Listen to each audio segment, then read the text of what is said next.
I'm Danny Flexen and welcome to SecondsOut Flexpectations. We're here every Thursday at 4:30 PM to look ahead to the weekend's action.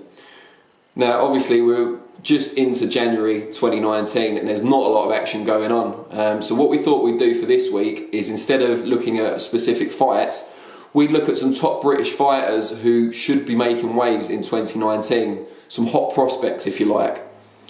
But these won't be the prospects you've seen on a lot of the other lists that are floating around online at the moment. Former Olympians like Josh Kelly, Anthony Fowler, top heavyweight hyped prospects like Daniel Dubois, or even Sonny Edwards, who's looked brilliant in 2018, never mind this year.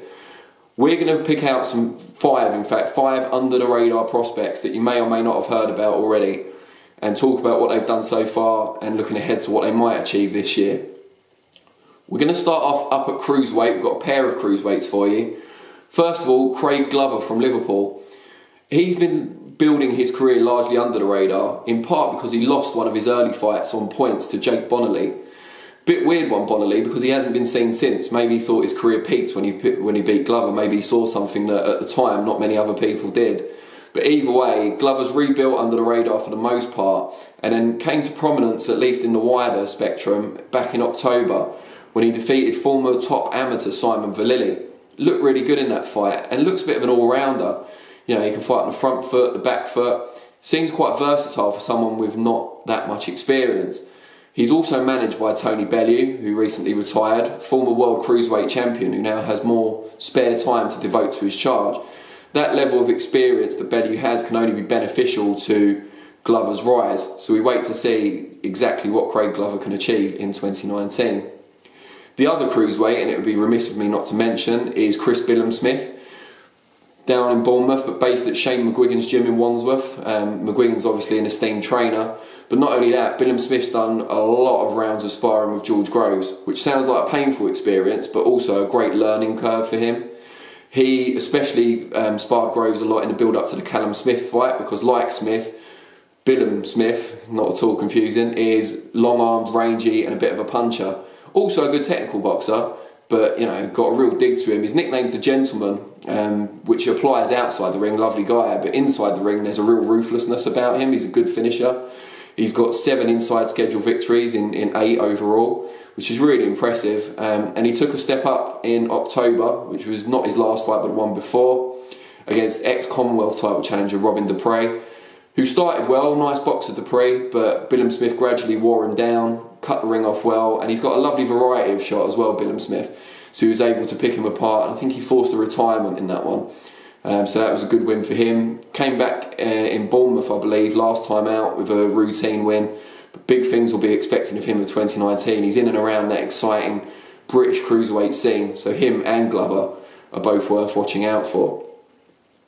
Then I'll drop down to super middleweight, where again we've got a pair of prospects for you. The first one, based up in Newport in Wales, is Cody Davis. He's trained by Gavin Rees, former world title challenger, and reputation's growing as a trainer. And he's also looked after by the same management team as Joe Joyce, who've obviously got Joyce a lot of great opportunities. Davis, even early in his career, has already been on TV a few times, so we've got to see him. He's a very, very interesting fighter. Tall, I think he's like 6'1", quite slick, but aggressive when he needs to be, powerful. He's definitely one to watch out for, Cody Davis, and he takes something of a step up in March when he fights for the Welsh super middleweight title.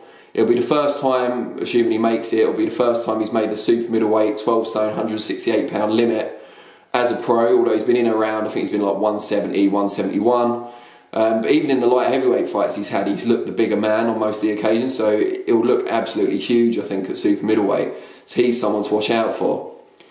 Talking of big super middleweight, Zac Cheely from Fulham is big in another way. He's not the tallest, well, he's still pretty tall, but he's not the tallest, but he's quite muscular, strong, really, really strong guy, especially given he's only 21 years old, so he's probably still growing, probably hasn't quite got his man strength yet. But tell that to Umar Sadiq, the fellow unbeaten that Cheely beat in October, I think it was. It was refreshing to see Frank Warren match 2 of his super middleweight prospects so early in their careers.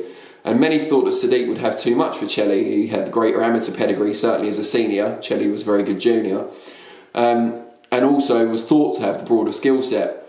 But while Cheely did use his superior strength and power, he dropped Sadiq on the way to a points win, it was also impressive how intelligent he was in creating openings for his shots and cutting off the ring. I think there's a bit more to Cheely than observers have seen previously, so it'll be interesting to see what he can go on to achieve in the coming year, and again, time on his side. Talking of having time on the side, the youngest person out of my 5 is Jake Petit. Currently a super bantamweight, but because of his tender age of 20, could be anything in a couple of years when he's ready to challenge for championships. You know, he's fighting between bantam and super bantam now, but he could grow into a feather or a super feather by the time it's time to challenge for titles. He's only 5'6", but again, we think he's still growing, of course.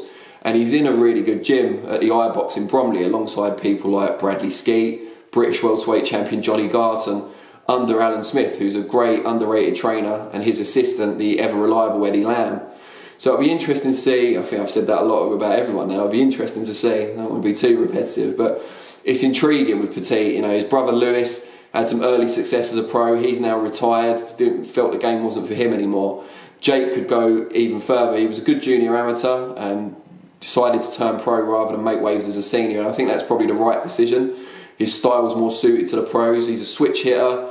He can be quite slick and deft, but at the same time, he can be quite aggressive and mix his shots up nicely to head and body. So it'll be interesting to see where he goes. He's at a very good gym, as I say. And opportunities at the lighter weights tend to come a bit quicker than they do at the heavyweights. There's less participation, for example. So look out for Jake Petit. Look out for all the other guys that I've just mentioned. But we want to know what you think. Who are the prospects that we may not have heard about, or that the other fans may not have heard about, that have caught your eye? Tell us below who we should be watching out for in 2019 and why. And if it is some of the better known prospects, that's fine. But if it's an under the radar guy that we might not have heard of, all the better. We'll be back with Flexpectations again next week, where we'll have some actual action to look forward to next Thursday at 4:30 PM. But until then, take care and give us your feedback below.